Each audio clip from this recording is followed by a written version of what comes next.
Hey, welcome back to the channel. I'm kind of excited to come back on this because this is a follow-up to my Grid is Down Grid is Down series. And as some of you have suggested, I'm going to start with one of the easy ones first, and that is high altitude electromechanical pulse, uh, which is unlikely, but there are things that we can do to mitigate that. So as you remember, there is the high altitude uh, electromagnetic pulse. That's going to kill all your stuff if it's not protected. We're going to talk about that in this video. And then later, I'm going to talk about the other way that the grid goes down and what we can do with that, which should be fun as well.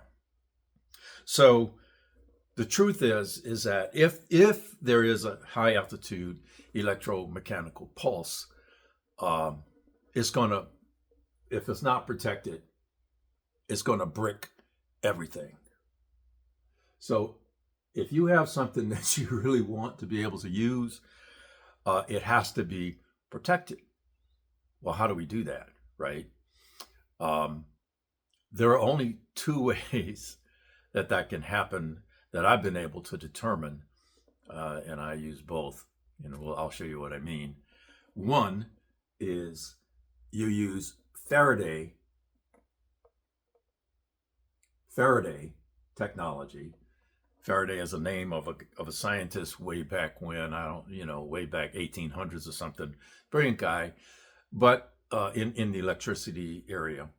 And what you do is you just basically put all your tech in jail. you just surround it by something that will not allow a pulse to come through. That also means nothing goes out. So once you protect it using Faraday technology, it is not usable. So it's like you're putting it in storage, right? That's if you use Faraday technology for to make for 100% certainty, you can't use it because if you take it out, now if you're using it now, it can be exposed to EMP, and now it's bricked, right? So that would mean you'd have to have two, one in the protection, Faraday protection, and the other that you're going to, I don't have that kind of money, neither do you. So, but I do use Faraday capability, and I'll explain that. The other technology is something that I'll call pulse. It's a pulse absorber, because it is a pulse that we're talking about. And what the pulse absorber does, and these things, micro thing, magic, I don't know how, but it absorbs the pulse and then prevents it from going to other things. The consideration is that kind of device only protects what is connected to it. So if it's not connected, it's not protected. Keep that in mind. If it's not connected to a pulse absorber, then it's not protected. Then it better be in a Faraday protection. So let me talk about the Faraday protection for a second. I have two types.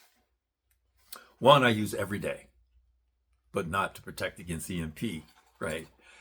I use every day. And this is from Mission Darkness. Most of you have probably seen this brand out there. By the way, I'm not selling this stuff. That's just what I bought. I use it for years, and I'll explain why. This is my little bag, and in it goes my fob for my car. Right? So when I'm not using it, like now, it goes in the bag. And so does the backup fob. Why? Because remember, what goes in stays in, nothing can get to it, which means these fobs, just like the Apple tags or whatever those things are, they are constantly broadcasting out, right? And for the car fobs, thieves now have technology that cruise around and they can find the signal capture the signal from your fob and then recreate it, and now go to your car and take your car, and the car doesn't know any different. I don't know how that technology works. I know it's out there. I know it's being used around the country. FBI and law enforcement are aware. It is very difficult to deal with. So I don't want to lose my car. So every day when I come home, it goes in the bag. What else goes in the bag, and it depends on how I'm feeling, is my cell phone, which is what I'm recording on. I only have one cell phone. I put my cell phone in the Faraday bag if I don't want to be tracked, because your cell phone is also always broadcasting, always broadcasting. So remember, if it's in the bag, it can't get out and nothing can get in. So what does that really mean? Let's say that I'm taking a trip from point A, which will be known now, right? Because it's not in the bag. I put it in the bag, and then between point A and some other point, I'm invisible. So I could go to a bunch of places, do a bunch of things, and the only data is this point and this point. This point because I have to put it in, right? And this point because I take it out. That's it. Now, law enforcement uses these as evidence bags. And as soon as they take your phone, they stick it in one of those. And that is to prevent remote wiping of the phone. That is why law enforcement uses these. So they take your phone, and if you tried to hit wipe on your phone, whatever that is, if they don't put it in the bag, they're screwed, and the phone gets wiped. So that's the primary reason law enforcement uses this, as to maintain the evidence. So get one anyway, and then, deny law enforcement as much intel about you as you can. But remember, if let's say that you have Android Auto in your car, it doesn't work unless your phone is out and working, because that's where the mapping and all that other stuff comes from. So if you want to be able to use that kind of technology, you're not going to put your phone in here while you're out traveling. So, that's something to consider. I'm not going to buy two phones. Now, some people say, well, I'll get a burner. And, well, you could, right? That's what small things go in. What about big things, right? Well, that's where the big bag, well, this is not the big bag. This is one for things like my E-Trek GPS. This is an old one, but it still works, still talks to the satellite, and the maps are still good. So, in the bag, in the big bag. Oh, what else? Let's see, what else do I have? What is this? This is an aviation base station. I could be the tower, I could be air traffic control, I could be ground control, I could be flying a plane that doesn't have a radio, which is why I got this. And I can navigate as long as the navigation system is functioning. Otherwise, it's a two-way radio, VHF, UHF, and GARD. GARD is emergency 121.5 UHF. And then the other one is UHF. That's VHF. The other one is UHF. But this allows me to engage with the aviation world, anywhere in the world, as long as I have range. So where does it go? In the bag. Why? Because if the grid does go down, there will still be aircraft and helicopters that fly, because they're not relying on electronics. Those are the ones where you see the guy starting to go with the prop, right? So those will be available. And I want to be able to get in one if I need to and fly it and then talk to people, assuming that there's somebody to talk to. So that goes in the big bag. What else? Oh, this is my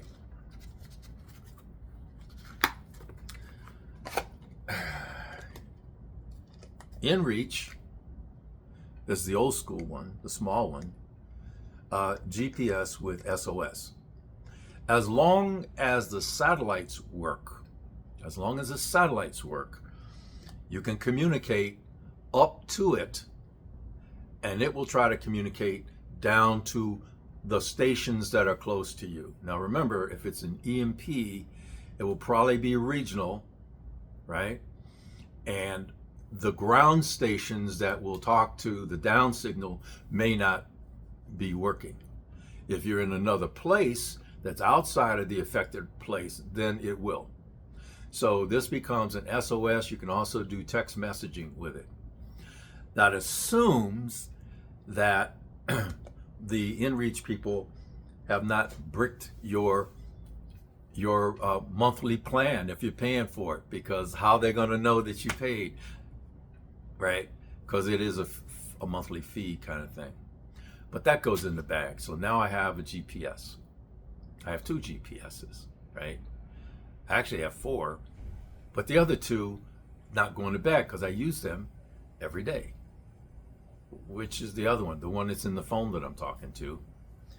The other one that's in my smartwatch has a GPS receiver in here. So that's 2. And then I have my Garmin, the new one that can do more. And it stays out because that's my primary emergency and communication GPS, right? So that's what kind of goes in this bag. And then last are, man, I hate doing this, a computing device. It could be anything. This happens to be my e-reader, my Kindle, which I love, and and a lot of stuff is stored on here because I download it, so it's on station. I don't have to keep going up to the cloud. So if I get some kind of way and I want to write or I want to read, because I got 60 books or something in here, including instructions on first aid, survival, bunch of things, as well as entertainment. This goes in the bag. See where I'm going? But you have to make a decision because, again, the Faraday technology is very limiting in terms of what you want to do. There's an alternative that I'll talk about.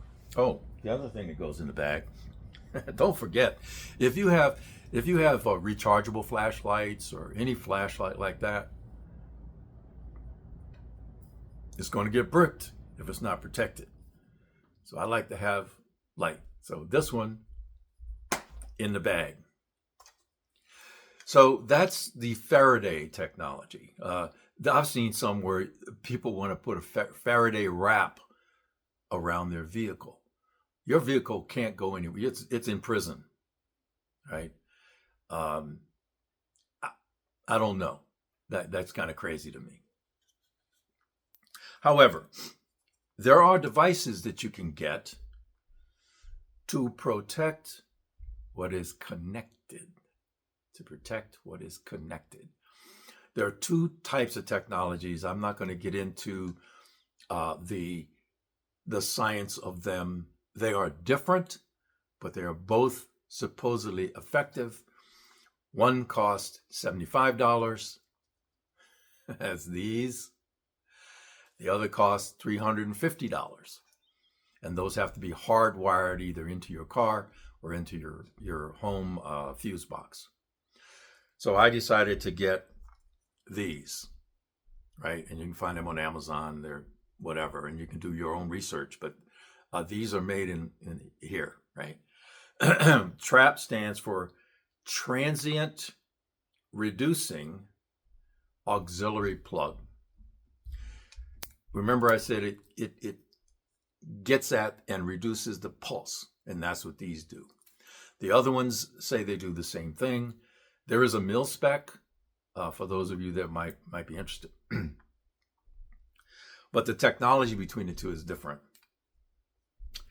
This one, for those that have generators, it doesn't matter what type, the generator will get bricked unless it is protected. And once it is protected, anything physically connected to that generator will be protected. So this one plugs into an AC socket on the generator. And now anything that's physically connected to the generator is now protected from the pulse. A strategy might be on the other AC, because normally they have two, put a power strip. That's a surge protector as well, right? Put a power strip, and now anything that's connected to that power strip is protected too. So if it's not connected, it's not protected. Okay, so this takes care of your solar generators, your multilingual, the ones that do propane and gasoline and solar and all that. Yes. Solar panels the panel itself is okay, but the thing that connects the panel to the other stuff has circuitry in it that will get bricked, and then the solar panel will not be usable. I don't have anything that big yet, and I will do that, but money's tight. Let's talk about your vehicle. This plugs into where the same plug that they stick when you throw a code on your car, and then they come out with this little thing and they want to find out what the code says. This goes right in the same place, and now your vehicle is protected, and anything physically connected in the vehicle is connected. Read that as if it's connected via your 12 volt or your USB or whatever, if it's connected, it's protected. These are $75 each. And again, I don't sell these things, but this is what I chose because I don't want to spend $350 each. Plus, to put one on your fuse box, you probably want an electrician to do that. I live in an apartment, so I can't do that, right? So for me, I use my solar generator, which is basically a big, battery, for most things that I want to keep connected. My ham radio, for example, which is not going in the bag because I use it every week. It's protected. Chargers, anything that you have to put your thing in to charge it, in the bag. Why? Because it has circuitry in there. See what I'm getting at? So there's two things: Faraday protection, and then connection protection. So that's my story, and I'm sticking to it. I didn't think it would be this long. Jeez, it's almost 20 minutes. I thought it was going to be fairly short, and I apologize for that. Any feedback, please put them down below. As always, thanks for watching. Wherever you can, whenever you can, however you can, carry on.